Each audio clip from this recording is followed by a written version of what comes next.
বড় একটা প্রশ্ন করতে চলেছি। এই সংসারের সব থেকে বেশি সুখী কে? এবার কেউ বলবে সেই ব্যক্তি যিনি সব থেকে বেশি ধনী, যার কাছে সব থেকে বেশি ধন আছে, আভূষণ আছে, স্বর্ণ আছে। কেউ বলবেন কোনো রাজ্যের রাজা, কারণ তিনি শাসন করতে পারেন, তার আদেশ ছাড়া কোনো কাজ সম্ভব নয়, ইত্যাদি ইত্যাদি। এর উত্তর যদি আমি দিই, তাহলে এটুকুই বলবো, সংসারের সব থেকে সুখী ব্যক্তি হলেন তিনি যিনি সন্তুষ্ট। তার কাছে সন্তোষরূপী ধন আছে, যা তাকে সুখী রাখে। এবার এই সন্তুষ্টি সেটা কিভাবে আসে জীবনে? এটা আসে ধৈর্যের কারণে। ধৈর্যের এই অনুভূতি অত্যন্ত শক্তিশালী। এই ধৈর্যই কিন্তু আমাদের ধরিত্রীকে ধরিত্রী মাতা করে তোলে, কারণ ধরিত্রী মাতা ধারণ করেন, সহ্য করেন, ধৈর্য ধরেন এবং নিজের কর্ম করতে থাকেন। সেটা ধৈর্যই ছিল মাতা সীতার মধ্যে, যা রাবণের অন্ত করে দিল। এই ধৈর্যের কারণেই নারায়ণ কুর্ম অবতার ধারণ করেছিলেন, বড় একটা পর্বতকে পৃষ্ঠে ধারণ করেছিলেন এবং সমুদ্র মন্থনকে সম্ভব করেছিলেন। সেই জন্য সর্বপ্রথম মনের মধ্যে ধৈর্যকে নিয়ে আসুন। এই ধৈর্যই আপনাকে সন্তুষ্টির পথে নিয়ে যাবে, আর এই সন্তুষ্টি আপনাকে লোভ, মোহ এবং লালসার পথ থেকে দূরে নিয়ে সুখের পথে নিয়ে যাবে। আর তখন এই মন প্রসন্ন হয়ে বলবে, রাধা রাধা। অগ্নি চতুর্থ তত্ত্ব, সব থেকে বেশি গুরুত্বপূর্ণ, কিন্তু তার থেকেও বেশি ভয়াবহ। কখনো অগ্নিকে নিয়ন্ত্রিত রূপে উনুনে জ্বলতে দেখেছেন? এই অগ্নি আমাদের খাবার বানাতে সাহায্য করে, যা আমাদের শক্তি প্রদান করে। কিন্তু এই অগ্নি যখন বিচলিত হয়ে, অনিয়ন্ত্রিত হয়ে কোনো বনের আগুন হয়ে ওঠে, তখন মহা বিনাশ ঘটে যায়। আপনারই অন্তরের ঊর্জা হলো এই অগ্নি। এটা আপনার শক্তিও, আপনার ক্রোধ।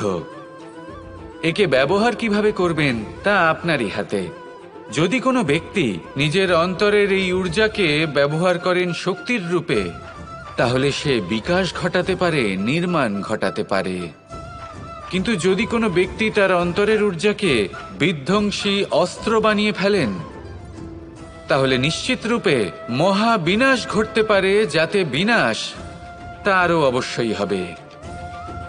অনেক বছর পূর্বে এমনই এক আগুনের দ্বারা এই সুন্দর পৃথিবীর নির্মাণ হয়েছিল, আর অনেক বছর পূর্বে এমন এক আগুনেই সমস্ত জীব এবং সংসার বিলুপ্ত হয়ে গেছিল।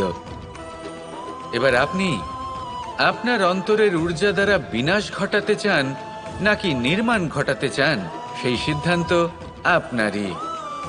আসুন আমার সাথে ভালোবেসে বলুন, রাধা রাধা। असतो मा सद्गमय, तमसो मा ज्योतिर्गमय, মৃত্যুর্মা মৃতঙ্গময়। জ্ঞান সেটাই যা অসত্য থেকে সত্যের পথে চালিত করে। প্রকাশ সেটাই যা অন্ধকার থেকে আলোর পথে নিয়ে আসে। জীবন সেটাই যা মৃত্যু থেকে অমরত্বের পথে নিয়ে যায়। এবার এই তিনটে, জ্ঞান, জীবন এবং প্রকাশ, একই রকম। শূন্য থেকে এর উৎপত্তি হয় এবং আস্তে আস্তে আপনার জীবনে বিস্তার লাভ করে। এবার আমরা এটাই ভাবি যে কেমন করে এই তিনটিকে আগলে রাখা যায়। এর উত্তর হলো, এদের আগলে রাখার প্রয়োজনই নেই, ভাগ করে দিতে হবে। কোনো বৃক্ষকেই দেখে নিন, একটি বৃক্ষ অনেক বছর ধরে বেঁচে থাকে। কেন? কারণ সে ভাগ করে দিতে জানে। সে নিজের বীজ ছড়িয়ে দেয়, এই ধরিত্রীতে দেয়, সেই বীজ যা অঙ্কুরিত হয়ে এক নতুন বৃক্ষকে জন্ম দেয়। শুধু ছড়িয়ে দিয়ে একটি বৃক্ষ জীবন দান করতে পারে। যদি কোনো ব্যক্তি জ্ঞান ছড়াতে শিখে যান, যদি প্রকাশ, আলোর কিরণ ছড়িয়ে দিতে শিখে যায়, কোনো ব্যক্তি তার জীবনের সুখ ছড়িয়ে দিতে শিখে যান, তাহলে তিনি মৃত্যুর পরও মৃত হন না। এই ভাগ করে দেওয়ার সুখটাই কিছুটা আলাদা। এই সুখ অনুভব করুন আর আমার সাথে ভালোবেসে বলুন, রাধা রাধা। এই সংসারে এমন কখনোই হবে না যে আপনি কিছু একটা করলেন কিন্তু তার মূল্য আপনাকে দিতেই হলো না। যে কোনো কাজের জন্য, যে কোনো কর্মের জন্য আপনাকে মূল্য দিতেই হবে। প্রকৃতিও আমাদের এটাই শেখায়। আকাশে দেখুন সূর্যকে, প্রত্যেকদিন আমাদের প্রকাশ প্রদান করেন। এনাকে সূর্যনারায়ণ বলা হয়। ইনি কি মূল্য প্রদান করেন? নিজে জ্বলতে থাকেন। ধরিত্রী মাতা, এই ভূমি, ইনি কি মূল্য প্রদান করেন? প্রহার সহ্য করেন। আমরা এই ধরিত্রীতে প্রহার করে মাটি খুঁড়ে তাতে বীজ বপন করি, তবেই আমরা অন্ন লাভ করি, তবেই ফসল পাই। জীবনে যদি আপনাকে সফল হতে হয়, সম্মান পেতে হয়, যশ পেতে হয়, তাহলে আপনাকে মূল্য দিতেই হবে। যদি আপনি সাফল্য লাভ করতে চান তাহলে দিন রাত আপনাকে ত্যাগ করতে হবে, যেখানে সমগ্র সংসার সন্তোষ অনুভব করছে আর আপনাকে করতে হচ্ছে পরিশ্রম। যদি আপনি সম্মান প্রাপ্ত করতে চান তাহলে আপনাকে সেই সুখ ত্যাগ করতে হবে যা সবার কাছে রয়েছে। যদি আপনি যশ লাভ করতে চান তাহলে নিজের অন্তরকে মেরে ফেলা আপনাকে শিখতে হবে, তবেই আপনি যশ লাভ করবেন। জীবনে শুধুমাত্র ধন মূল্যবান নয়, কিন্তু এই যে মূল্যের কথা আমি বলছি সেটা যদি আপনি দিতে পারেন তাহলে নিশ্চিত রূপে এটা আপনাকে আরো মূল্যবান করে তুলবে, নিশ্চিত রূপে গড়ে তুলবে। তাহলে এটাই করুন আর আমার সাথে ভালোবেসে বলুন, রাধা রাধা। জীবনে যখন কোনো ব্যক্তি নিজের লক্ষ্য প্রাপ্তির জন্য নিরন্তর পরিশ্রম করতে থাকেন, চেষ্টা করতে থাকেন, তখন তিনি কষ্ট অনুভব করেন। কখনো শারীরিক কষ্ট, কখনো মানসিক কষ্ট। এবার উনি এটা ভাবতে থাকেন যে আমি কি উচিত করছি নাকি অনুচিত করছি। কারণ অন্যদিকে এমন একজন ব্যক্তিও আছেন যিনি একদমই পরিশ্রম চেষ্টা করছেন না। তিনি মদিরা পান করেন, বিলাসিতায় জীবন কাটান, অলস প্রকৃতির হয়ে ওঠেন, নিদ্রাতে বিলীন হয়ে থাকেন আর ভাবেন যে তিনি সুখ লাভ করছেন। কিন্তু এরকম কেন হয়? কারণ যখন আমরা সৎ পথে থাকি, উচিত পথে চলি, লক্ষ্য প্রাপ্ত করার জন্য চেষ্টা করতে থাকি, তখন আমাদের ভেতরে থাকা নেতিবাচক শক্তি এবং পাপ এই দেহকে ত্যাগ করে দেয়। আর এই অনুভূতিটাই আমাদের দুঃখের অনুভূতি দেয়, কষ্ট দেয়। এবার সেখানে যদি আমরা কুপথে চলি, অনুচিত পথে চলতে থাকি, তাহলে আমাদের ভেতরে থাকা পুণ্য এবং ধনাত্মক শক্তি আমাদের দেহ ত্যাগ করে দেয়। আর এই অনুভূতির কারণেই আমরা সুখ অনুভব করি। কিন্তু কখনো ভাববেন যে এই সুখ বেশি সময় পর্যন্ত থাকে না। সেই জন্য সবসময় মনে রাখবেন, যদি আপনি জানেন যে এটাই আপনার লক্ষ্য, এটাই উচিত পথ, শুভ পথ, তাতে নিরন্তরভাবে এগিয়ে যেতে চেষ্টা করতে থাকুন। এই কষ্ট আপনাকে সুখের পরাকাষ্ঠায় কখন পৌঁছে দেবে তা আপনি জানতেই পারবেন না। আসুন আমার সাথে ভালোবেসে বলুন, রাধা রাধা। কোনো বাড়িতে, কোনো পরিবারে যখন কারোর জন্ম হয় তখন তা কত সুখের মুহূর্ত হয়। সেই ছোট্ট সন্তান যখন কিছুটা বড় হয়, সে হাঁটার চেষ্টা করে। আর সেই প্রক্রিয়াতেও খুব বড় একটা শিক্ষা লুকিয়ে রয়েছে, ঠেলে দেওয়া। যখন আপনি হাঁটতে চান, সামনে এগোতে চান, তখন আপনি কি করেন? নিজের পায়ের তলার যে মাটি তাকে আপনি পেছনে ঠেলে দেন। ব্যাস, এই একই জিনিস তো জীবনেও শিখতে হবে। এবার যদি আপনি জ্ঞানের পথে অগ্রসর হতে চান তাহলে অজ্ঞানতাকে পেছনে সরিয়ে দিতে হবে। যদি আপনি প্রকাশের দিকে এগোতে চান তাহলে অন্ধকারকে পেছনে সরিয়ে দিতে হবে। যদি আপনি ভবিষ্যতে সফল হতে চান তাহলে অতীতের যে অসফলতাগুলিকে পেছনে সরিয়ে দিতে হবে। যে জল বইতে বইতে থেমে যায় তাকে আমরা নালা বলে থাকি, তার থেকে দুর্গন্ধ বের হয়। কিন্তু যে জল বইতেই থাকে তাকেই আমরা পবিত্র জল বলি। তাহলে আপনিও কর্ম করতে থাকুন, কখনো থামবেন না। আর আমার সাথে ভালোবেসে বলুন, রাধা রাধা। যোগাসন। যোগাসনে আসন অত্যন্ত গুরুত্বপূর্ণ। এবার আমি বলবো সবথেকে শ্রেষ্ঠ আসন কোনটি। আশ্বাস। নিজেকে আশ্বস্ত করতে থাকুন যে আমি আছি, সব ঠিক হবে, যা হচ্ছে ভালোর জন্য হচ্ছে। এই আশ্বাস আপনাকে জীবনে এমন ধনাত্মক বিশ্বাস দেবে যে আপনি বড় বড় সমস্যার সমাধান করতে পারবেন। এবার যদি কথা বলি সবথেকে কঠিন সময়ের, তাহলে সেটা হলো বিচ্ছেদের। যা মা সীতাকে সহ্য করতে হয়েছে শ্রীরামের জন্য, রাধা কৃষ্ণকেও সহ্য করতে হয়েছে। যে ব্যক্তি বিচ্ছেদের সময় সঠিক পথে চলে এসেছে, সে জীবনে অনেক শ্রেষ্ঠ স্থানে অবশ্যই পৌঁছতে পারবে। এবার যদি কথা বলি সবথেকে জরুরি এবং গুরুত্বপূর্ণ সময়ের, তাহলে সেটা হলো সংযোগ। সকলকে সাহায্য করতে থাকুন। আপনি অন্যদের সাহায্য করে তাদের যত আনন্দ দিতে পারবেন, ততটাই আনন্দ আপনারও জীবনে অবশ্যই আসবে। আসুন আর আমার সাথে ভালোবেসে বলুন রাধা রাধা। এই সংসারের সবথেকে বড় যুদ্ধ কোনটা? দেব-অসুরের যুদ্ধ, যা অনেক বছর ধরে চলেছিল, নাকি রাম রাবণের যুদ্ধ, নাকি মহাভারত? না, সংসারের সবথেকে বড় যুদ্ধ হলো সেইটা যা নিজের সাথে লড়া হয়, নিজের মনের সাথে লড়া হয়, নিজের অন্তরের সাথে লড়া হয়। এটাই সবথেকে বড় যুদ্ধ। এবার নিজেই দেখুন আপনার সবথেকে বড় শত্রুকে। আপনার স্বার্থ, আপনার কামনাগুলি, আপনার অহংকারগুলি, যা আপনাকেই নষ্ট করে দেয়। যদি এদের ওপর আপনি বিজয় লাভ করতে পারেন, তাহলে ধরে নিন এই সংসারে সবার উপরে আপনি বিজয় লাভ করতে পারবেন। এই সংসারে কেউ আপনাকে পরাজিত করতে পারবে না। কিন্তু তার জন্য প্রয়োজন অনুভূতির। অনুভূতি ভালোবাসার, অনুভূতি অনুপ্রেরণার। যে ব্যক্তি ভালোবাসতে পারেন এবং প্রেরণা দিতে পারেন, তিনি চিরকাল জয় লাভ করতে পারেন। নিজের কাছে ভালোবাসার এক অস্ত্র রাখুন আর প্রেরণার এক ঢাল। জীবনে কেউ আপনাকে পরাজিত করতে পারবে না। আসুন আর আমার সাথে ভালোবেসে বলুন রাধা রাধা। মানুষ চিরকাল বড় মানুষ হয়ে উঠতে চায়, সবসময় সেই নিয়ে কল্পনা করে। কিন্তু প্রশ্ন হলো এটাই যে মানুষ বড় কখন হতে পারে? যখন সে ধনী হয়ে ওঠে, নাকি যখন তার কাছে সম্মান থাকে, নাকি যখন রূপবান হয় বা অধিক শক্তিশালী হয়?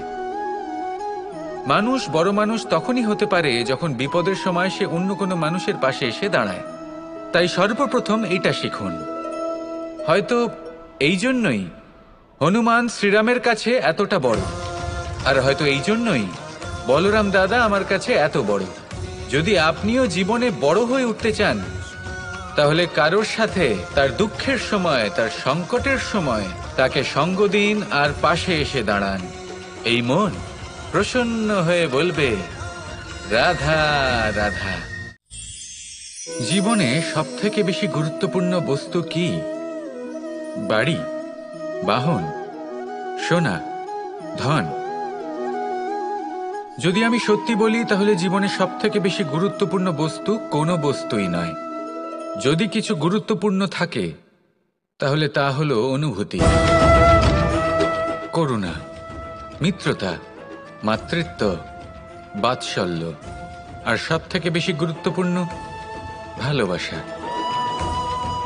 নিজেদের এই জীবনে যদি আপনি শুধুমাত্র বস্তুর খেলাতে মেতে থাকেন, তাহলে জীবনে আনন্দ কখনোই থাকবে না।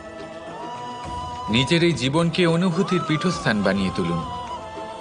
এই মন প্রসন্ন হয়ে বলবে রাধা রাধা। কখনো কোনো চাতক পাখিকে দেখেছেন? কথায় আছে যে বছরে মাত্র একবার সে তার তৃষ্ণা মিটিয়ে থাকে, আর তাও আকাশে ভেসে থাকা মেঘের দ্বারা ঘটানো বৃষ্টির জলের ফোঁটা থেকে। আর কোথাও থেকে সে তার তৃষ্ণা পূরণ করে না। সারা বছর সে নিদারুণ গরম সহ্য করে, তীব্র শীতও সহ্য করে, শুধু এই আশা নিয়ে যে বছরে একবার অন্তত সেই মেঘের ঘন ঘটা হবে, বৃষ্টি হবে, আর সে তার তৃষ্ণা নিবারণ করবে। এটা আসলে কি? এটা আসলে বিশ্বাস। সেই বিশ্বাস যে বছরে একবার সেই মেঘ আসবে তৃষ্ণা নিবারণ করতে। যেমন দেখুন, একটা সূর্যমুখী ফুল সারা রাত অন্ধকারের সাথে যুদ্ধ করে, কারণ তার বিশ্বাস যে ভোরবেলায় সূর্য তাকে অবশ্যই দর্শন দেবেন। সেটাও বিশ্বাস ছিল যার উপর ভরসা করে মনু একটা নৌকা নিয়ে বেরিয়ে পড়েছিলেন এবং সমস্ত সৃষ্টিকে প্রলয়ের হাত থেকে বাঁচিয়েছিলেন। সেটাও ছিল ভালোবাসার প্রতি বিশ্বাস, যার উপর ভরসা করে বানর এবং ভাল্লুক সেনা নিয়ে শ্রীরাম আক্রমণ করেছিলেন সমস্ত বরদানপ্রাপ্ত অসুরগণ এবং রাক্ষসগণের লঙ্কায় এবং জয় লাভ করেছিলেন। এই বিশ্বাসই হল এই বিশ্বের আশা। বিশ্বাস রাখুন যে আপনি হলেন সর্বশ্রেষ্ঠ এবং শুধুই নিজের কর্ম করতে থাকুন। এই বিশ্বাসের আশাই আপনাকে প্রতি মুহূর্তে বল প্রদান করবে। এ হলো আমার বিশ্বাস। আসুন আর আমার সাথে ভালোবেসে বলুন, রাধা রাধা। সংসারের বিভিন্ন ক্ষেত্রে আপনি অনেক কিছুই দেখতে পাবেন, যে কোনো খেলা, কোনো নাটক দেখতে পাবেন, কেউ কোনো খেলা খেলছে তা দেখতে পাবেন, আর দর্শকগণ এই দেখে অত্যন্ত আনন্দ লাভ করেন, হাততালি দিতে থাকেন, প্রশংসা করতে থাকেন, নিজের অন্তরের উৎসাহ প্রকাশ করতে থাকেন। কি দেখে করেন? সেই সমস্ত খেলোয়াড়দের দেখে করেন যারা এই খেলাটা খেলছে, তাই না? কিন্তু অনেক সময় সেই খেলোয়াড়রা সেই খেলার আনন্দ উপভোগ করতে পারেন না, কারণ ওনারা চাপা পড়ে যান তাদের কামনার চাপে। জয় লাভ করার কামনা, প্রথম স্থান লাভ করার ইচ্ছে, প্রতিযোগিতায় সব থেকে এগিয়ে থাকার ইচ্ছে তাদেরকে এই খেলা উপভোগ করতেই দেয় না। সেই জন্য কখনো কখনো এই খেলোয়াড়দের থেকে অনেক বেশি আনন্দ উপভোগ করেন দর্শকগণ, যেখানে এই খেলাটা কিন্তু খেলছেন খেলোয়াড়রাই। আমি এটা বলছি না যে এই ইচ্ছে, এই আকাঙ্ক্ষা অনুচিত না, কিন্তু তার সাথে সেই খেলা, সেই কর্মের আনন্দ উপভোগ করাও অত্যন্ত গুরুত্বপূর্ণ। তাই সেটা উপভোগ করুন। যে উৎসাহ আপনি উপভোগ করছেন তা যাপন করা অত্যন্ত গুরুত্বপূর্ণ। দেখুন, সত্যি বলতে এটা কিন্তু আপনার অধিকারও বটে। আপনি যে কর্ম করছেন তার ফল তো আপনি অবশ্যই পাবেন। সেটা যখন আপনি পাচ্ছেন তখন আপনার তা উপভোগ করা উচিত। সেটাই করুন। জীবনে সফলতা এবং অসফলতা এরা আসা যাওয়া করতে থাকে। যখন সাফল্য আসবে তখন তা উপভোগ করুন, যখন অসফলতা আসবে তখন তার থেকে শিক্ষা লাভ করুন। সাফল্য আপনার কাছে আবার ফিরে আসবে। আর এই মন, আপনি তো জানেন, এই মন প্রসন্ন হয়ে বলবে, রাধা রাধা। মানুষ ছোট হোক বা বড়, রাজা হোক বা দরিদ্র, সমস্ত মানুষের মধ্যে একটা সামঞ্জস্য থাকে। সমস্ত মানুষের কাছে তার প্রশংসা অত্যন্ত গুরুত্বপূর্ণ। সে খুবই প্রসন্ন হয় যদি আপনি তার প্রশংসা করেন, কিন্তু আপনি যদি তাকে এটা বলেন যে এটা তোমার ভুল ছিল, তোমার কিছু খামতি ছিল, তখন সেটা সে মানতে রাজিই থাকে না। সব মানুষ এটা শুনতে পছন্দ করে যে সে যেটা করেছে সেটাই সর্বোত্তম। এবার আমি আপনাকে একটা কথা বলি, এ হলো নিন্দা, এ হলো প্রশংসা, আর এই হলো সত্য, যা সবার থেকে উচ্চস্থানীয়। সেই জন্য মানুষ আয়না দেখে। আয়না তাকে তার সৌন্দর্য দেখায় না, তাকে দেখায় যা সত্য, যাতে মানুষ আরো সুন্দর হওয়ার চেষ্টা করতে থাকে। তাই আয়না অত্যন্ত গুরুত্বপূর্ণ সত্যকে জানার জন্য। জীবনে নিন্দুকের মাহাত্ম্য প্রশংসকের মাহাত্ম্যের থেকে অনেক বেশি। কেন? কারণ তারা আপনাকে আপনার খামতি দেখায়, আপনার ভুলগুলো বুঝিয়ে দেয়, আপনাকে একটা সুযোগ দেয় নিজেকে শুধরে নিতে, নিজেকে আরো শ্রেষ্ঠ করে তুলতে, যা প্রশংসক করতে পারে না। তাই জীবনে যদি কখনো নিন্দা করা হয়, তাকে ভালোবেসে গ্রহণ করুন, ধন্যাত্মক রূপে গ্রহণ করুন। যদি নিজেকে কোনো শিক্ষা দেওয়া সম্ভব হয় তাহলে অবশ্যই দিন। দেখবেন মন প্রসন্ন হয়ে বলবে, রাধা রাধা। পুরুষার্থ, শাস্ত্রে 4 ধরনের পুরুষার্থের কথা বলা হয়েছে। প্রথম হলো ধর্ম। আপনি কি জানেন এই ধর্ম আসলে কি? আপনার কি মনে হয় ধর্ম আসলে কি? কোনো বিশেষ ঈশ্বরকে মানাই কি ধর্ম বলা হয়? নাকি কোনো বিশেষ রীতি পালন করাই হলো ধর্ম? নাকি কোনো বিশেষ সাহিত্যকে সর্বশ্রেষ্ঠ মনে করাই হলো ধর্ম? না, ধর্ম হলো সেটা যাকে ধারণ করা যেতে পারে। আর ধারণ শুধু সেটাই করা যায় যা পবিত্র। পবিত্র শুধু তাকেই বলা হয় যা নিঃস্বার্থ, যার মধ্যে শাসন করার কোনো ইচ্ছে নেই, যা সরলভাবেই প্রবাহমান, জল এবং বায়ুর মতো। যখন কোনো ব্যক্তি ধর্মকে ধারণ করেন এবং সেই ধর্ম সেই ব্যক্তিকে রক্ষা করে, তখন তাকে ধর্ম বলা হয়। ধর্ম যা রক্ষা করে অহংকার থেকে, খারাপ চিন্তার হাত থেকে। সেই জন্য পুরুষার্থ গড়ে তোলার আগে, ধর্ম পালন করার আগে ধর্মের প্রকৃত অর্থ কি সেটা বুঝে নিন। এটা জেনে রাখুন যে সমস্ত ধর্মের আধার, সমস্ত ধর্মের ভিত শুধুমাত্র ভালোবাসা। আসুন আর এই ভালোবাসার সাথেই বলুন রাধা রাধা। মানুষ ছোট হোক বা বড়, রাজা হোক বা দরিদ্র, সমস্ত মানুষের মধ্যে একটা সামঞ্জস্য থাকে। সমস্ত মানুষের কাছে তার প্রশংসা অত্যন্ত গুরুত্বপূর্ণ। সে খুবই প্রসন্ন হয় যদি আপনি তার প্রশংসা করেন, কিন্তু আপনি যদি তাকে এটা বলেন যে এটা তোমার ভুল ছিল, তোমার কিছু খামতি ছিল, তখন সেটা সে মানতে রাজিই থাকে না। সব মানুষ এটা শুনতে পছন্দ করে যে সে যেটা করেছে সেটাই সর্বোত্তম। এবার আমি আপনাকে একটা কথা বলি, এই হলো নিন্দা, এই হলো প্রশংসা, আর এই হলো সত্য, যা সবার থেকে উচ্চস্থানীয়। সেই জন্য মানুষ আয়না দেখে। আয়না তাকে তার সৌন্দর্য দেখায় না, তাকে দেখায় যা সত্য, যাতে মানুষ আরও সুন্দর হওয়ার চেষ্টা করতে থাকে। তাই আয়না অত্যন্ত গুরুত্বপূর্ণ সত্যকে জানার জন্য। জীবনে নিন্দুকের মাহাত্ম্য প্রশংসকের মাহাত্ম্যের থেকে অনেক বেশি। কেন? কারণ তারা আপনাকে আপনার খামতি দেখায়, আপনার ভুলগুলো বুঝিয়ে দেয়, আপনাকে একটা সুযোগ দেয় নিজেকে শুধরে নিতে, নিজেকে আরো শ্রেষ্ঠ করে তুলতে, যা প্রশংসক করতে পারে না। তাই জীবনে যদি কখনো নিন্দা করা হয়, তাকে ভালোবেসে গ্রহণ করুন, ধন্যাত্মক রূপে গ্রহণ করুন। যদি নিজেকে কোনো শিক্ষা দেওয়া সম্ভব হয় তাহলে অবশ্যই দিন। দেখবেন মন প্রসন্ন হয়ে বলবে রাধা রাধা। জীবনে কখনো সাফল্য আসে, আবার কখনো অসফলতা, কখনো আশা পাওয়া যায়, কখনো নিরাশা, কখনো জয়লাভ করি, আবার কখনো পরাজয়। এর পেছনের কারণটা জানা অত্যন্ত প্রয়োজনীয়। যদি আমি পরাজয়ের কথা বলি, যখনই আমরা পরাজয় লাভ করি আমরা ভাবতে থাকি যে এমন কেন হলো? আমাদের শত্রু কি বেশি শক্তিশালী ছিল, নাকি আমাদের নীতিতে কোনো খামতি ছিল? এই সমস্ত কারণের পেছনে খুব বড় একটা কারণ থাকে, আর সেই কারণ আমাদের অন্তরে সুপ্ত থাকে। ধরে নিন একটা পথ, তাতে আপনি চলছেন, সেই পথ কাঁটায় পরিপূর্ণ, কিন্তু আপনি পাদুকা পরে রয়েছেন আর আপনি হেঁটে সামনে এগিয়ে যান।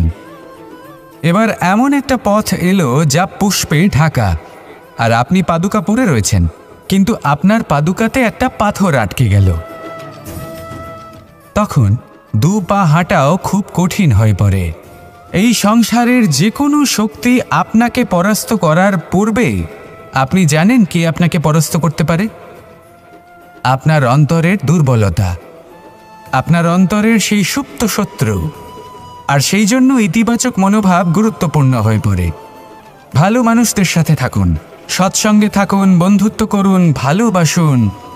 এই ভালোবাসা এত শক্তিশালী এক অস্ত্র যাকে ব্রহ্মাস্ত্রও পরাস্ত করতে পারে না। এই সমস্যারূপী পাথর কিছুই নয়। আসুন আমার সাথে ভালোবেসে বলুন রাধা রাধা। মানুষের দুটো রূপ রয়েছে। এক, আমাদের এই মুখ, যা শুধুই চোখে দেখা যায়, আর দ্বিতীয় আমাদের এই মন, যা শুধুমাত্র অন্তরাত্মা দ্বারা দেখা যায়। এবার আমাদের এই মুখ তা ঈশ্বর সকলকেই আগে থেকেই প্রদান করেছেন। কিন্তু এই মন কেমন হবে তা আমাদের জীবনের অনুভূতি এবং আমাদের জীবনের লক্ষ্য এগুলি সুনিশ্চিত করে। অর্থাৎ নেত্র দিয়ে দেখা যায় আমাদের এই মুখ, তা শুধুই এই কারণে প্রয়োজন যাতে সংসার আমাদের দেখতে পায়, আমাদের চিনতে পারে। কিন্তু যদি এই সংসারে আপনি প্রকৃত অর্থে মান সম্মান লাভ করতে চান, তাহলে নিজের অন্তরাত্মাকে আপনাকে বিকশিত করতেই হবে। দেখুন, কথায় আছে এই যে অসুর, তা শারীরিকভাবে উপস্থিত নয়, তা মনের মধ্যে থাকে। যদি এই মন থেকে অসুরকে বের করে দেওয়া যায়, তাহলে শরীরে তা উপস্থিত থাকবেই না। তাই মনকে শুদ্ধ করুন আর আমার সাথে ভালোবেসে বলুন, রাধা রাধা। মানুষ যখনই একে অপরের সামনে নিজেদের হৃদয়ের ভাবনা প্রকাশ করে, তখন এক অত্যন্ত প্রভাবশালী মাধ্যম তারা ব্যবহার করে, যাকে ভাষা বলা হয়। এবার আমি দেখেছি যে একজন মানুষ অনেকগুলো ভাষাতেই নিপুণ। আমি এটাও দেখেছি যে মানুষ অনেকগুলো ভাষায় কথা বলে, কখনো কখনো অনেক ভাষা মিলিত করে তার প্রয়োগ করে, উচিত প্রকারে তাকে ব্যবহার করে না, না সেটাকে সম্মান করে, আর না ভাষাকে শুদ্ধ রাখে। আর এটা হলো অনুচিত। যদি ভাষাকে শুদ্ধ রাখেন, তাহলে ভাষা আপনার চরিত্রকে শুদ্ধ রাখবে, তা আপনার একাগ্রতা বাড়িয়ে তুলবে। এই প্রত্যেক ধ্বনিকে অনুভব করে যদি আপনি শব্দের উচ্চারণ করেন, ভাষাকে প্রয়োগ করেন, তাহলে আপনিও আনন্দ পাবেন, আর যিনি শুনছেন সেই ব্যক্তির কানেও মধুর শব্দ বাজবে। তাই মনে রাখবেন, যে ব্যক্তি ভাষার পবিত্রতাকে সম্মান করে, তাকে সংসারও সম্মান করে।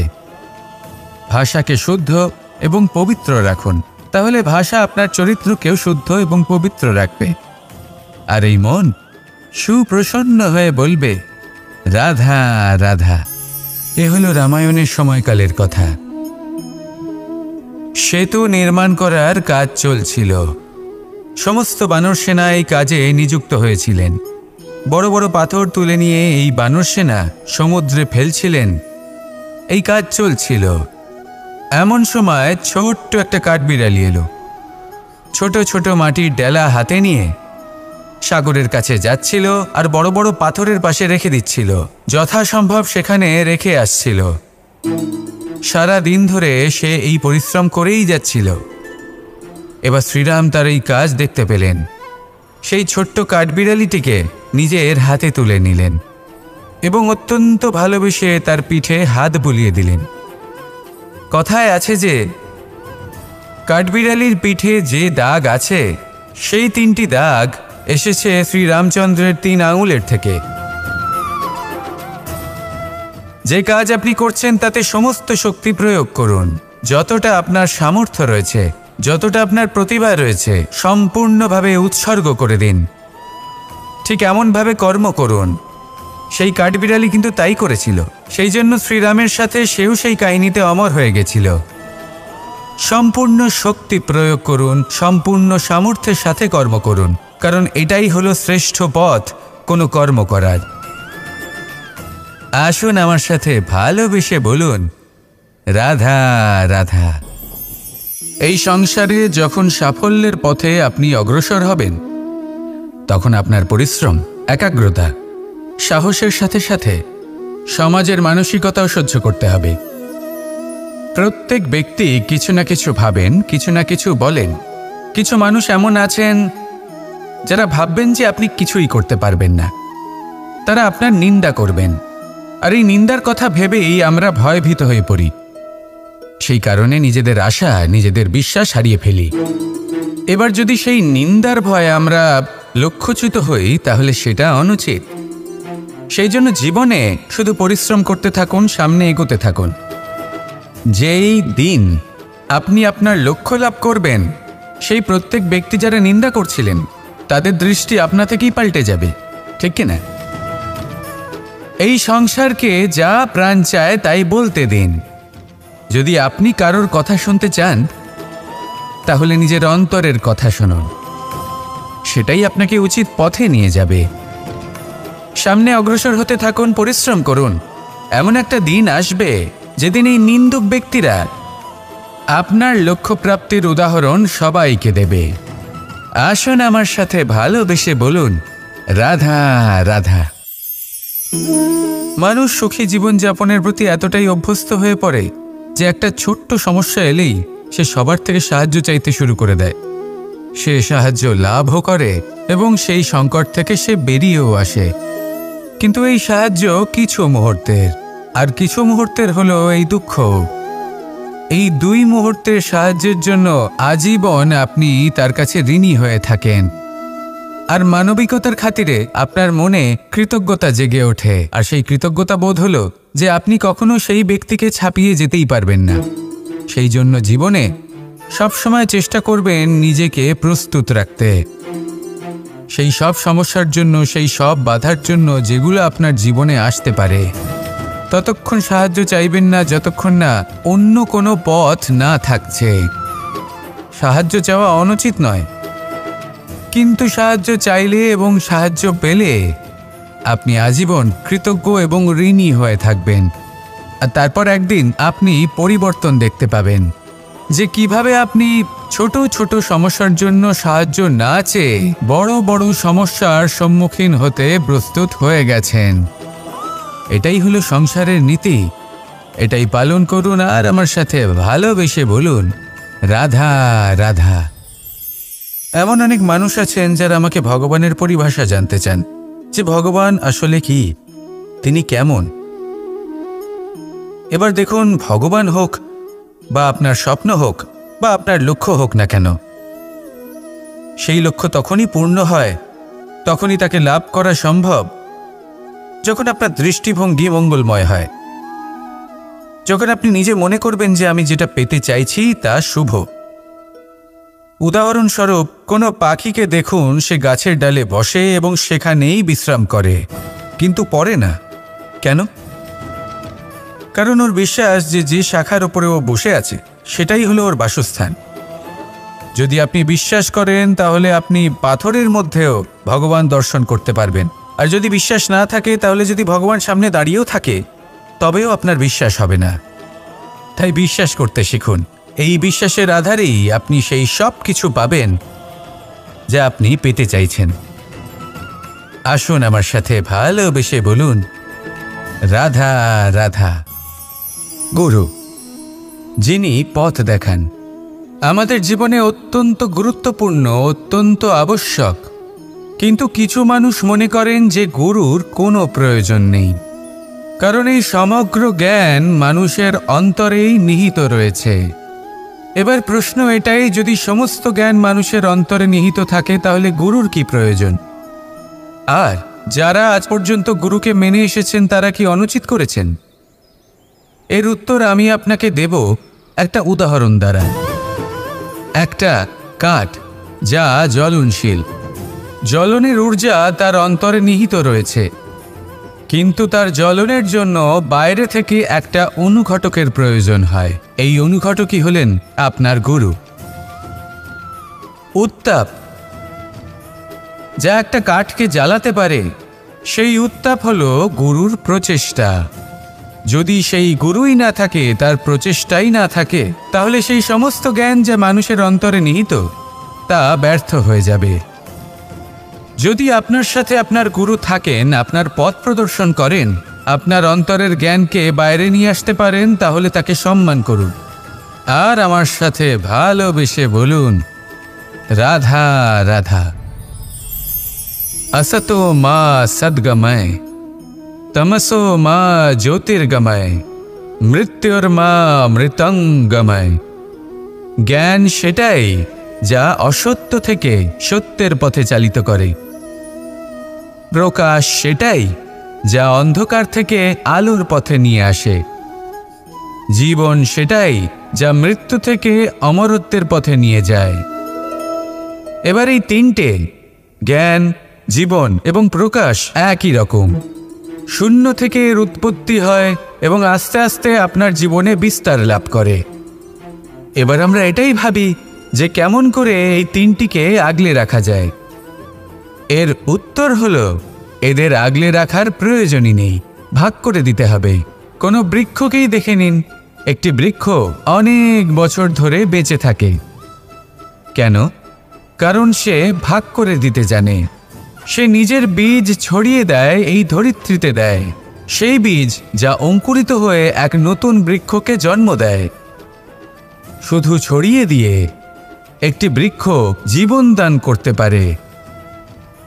যদি কোনো ব্যক্তি জ্ঞান ছড়াতে শিখে যান, যদি প্রকাশ আলোর কিরণ ছড়িয়ে দিতে শিখে যায়, কোনো ব্যক্তি তার জীবনের সুখ ছড়িয়ে দিতে শিখে যান, তাহলে তিনি মৃত্যুর পরও মৃত হন না।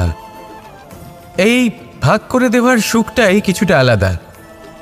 এই সুখ অনুভব করুন আর আমার সাথে ভালোবেসে বলুন, রাধা রাধা। আপনি কখনো কোনো সরোবরের দিকে তাকান, যার জল হলো শান্ত, স্থির। আপনি স্পষ্ট দেখতে পাবেন সেই সরোবরের তলদেশে কি রয়েছে। তাতে সাঁতরে বেড়াচ্ছে সুন্দর মাছ, চকচকে কিছু পাথর, স্বর্ণরূপী বালি, সবই আপনি দেখতে পাবেন। কিন্তু যখনই আপনি একটা ছোট্ট পাথর তুলে সেই জলে ছুঁড়ে ফেলবেন, তখন সেই জল বিচলিত হবে আর সেই স্পষ্টতা ন্যূনতম হয়ে যাবে। তারপর কিছুই স্পষ্টভাবে দেখা যাবে না। এই ঘটনা মানুষের সাথেও ঘটে। মানুষ যদি বিচলিত হয়ে পড়ে, তখন সে বুঝতে পারে না যে বর্তমানে কি হয়ে চলেছে আর ভবিষ্যতে কি করা উচিত। কিন্তু সেই মানুষ যদি শান্ত থাকেন, স্থির থাকেন, ধন্যাত্মক থাকেন, তাহলে নিশ্চিত রূপেই বুঝতে পারবেন যে বর্তমানে কি করতে হবে আর ভবিষ্যতে কি করতে হবে।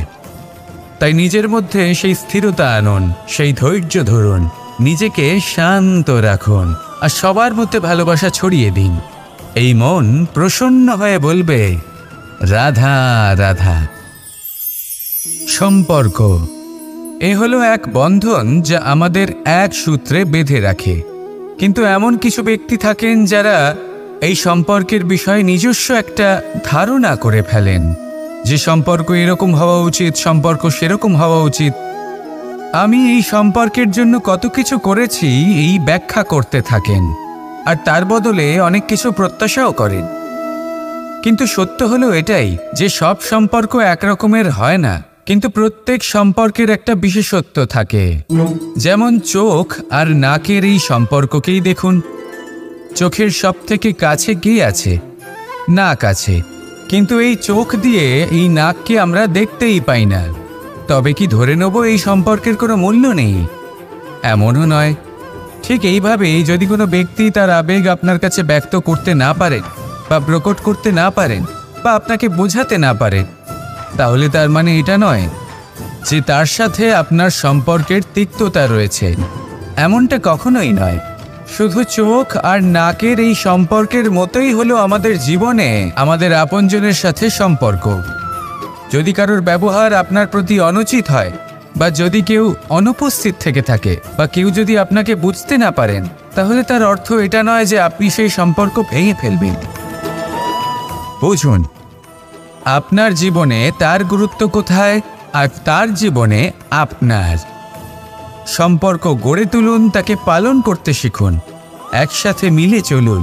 এই মন সুপ্রসন্ন হয়ে বলবে, রাধা রাধা।